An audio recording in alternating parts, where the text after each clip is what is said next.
Hi guys, samahan nga akong i-voice over itong paggawa ko ng lumpia. Walang tululutuin kasi last na nga itong pangluto natin. O di ba utal-utal na naman tayo, kakaumpisa lang natin eh. Na nga kayo guys, kasi pangalawang ulit ko na nga itong voice over. Yan nga daw yung ginawa natin longganisa at saka burger patty. Yung ko nga lang daw to linuto dahil yung una natin linuto hindi ko na nga kayo na-update. Nagpainit nga daw ako dyan ng mantika.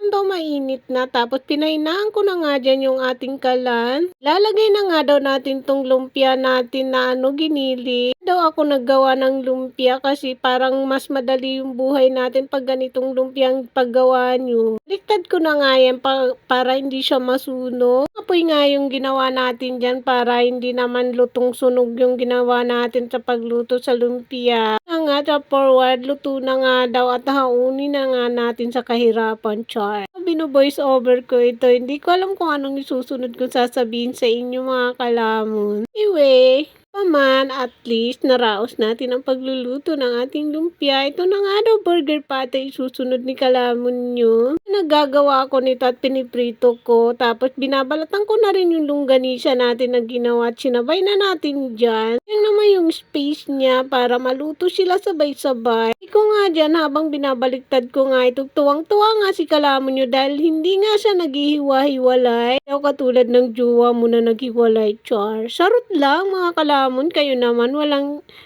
walang ganon. Nakuha ko lang yun sa isang vlogger. Thank you. Out nga pala sa inyo magkapatid. Ayan nga daw si Suto. Paika-ika nga siya dyan maglakad kasi nga masyadong na-damage yung kanyang kabilang paa dyan sa hulihan. Kapan nga din daw siya maghiga dyan. O diba? Yan nga si Suto nyo dahil hirap na hirap nga siya dyan humiga. Forward nga, pabalik na nga ako dito sa aking kinukoking show. This video nga daw mga guys, pagpapatuloy na nga natin yung pag-voice over sa aking cooking show. Kayo mga kalamong kasi nag-delete tayo dahil punong-puno yung storage natin kaya hindi ako makapag-voice over at makapag-upload. Pan nga daw muna natin saglit para maluto naman yung ilalim ng longganisa natin. Yan nga daw yung linuto natin at yan nga daw si Soto nyo. Tamang tulog nga siya dyan sa upuan na favorite niya. Kawang ko nga sa dyan ng video kasi ang cute-cute niya matulog. May pa nga yung paan niya dyan kaya yan tamang video na lang ako sa kanya. So yun lang. Thank you so much. Thank you so much watching. See you in good afternoon to all of you. Bye!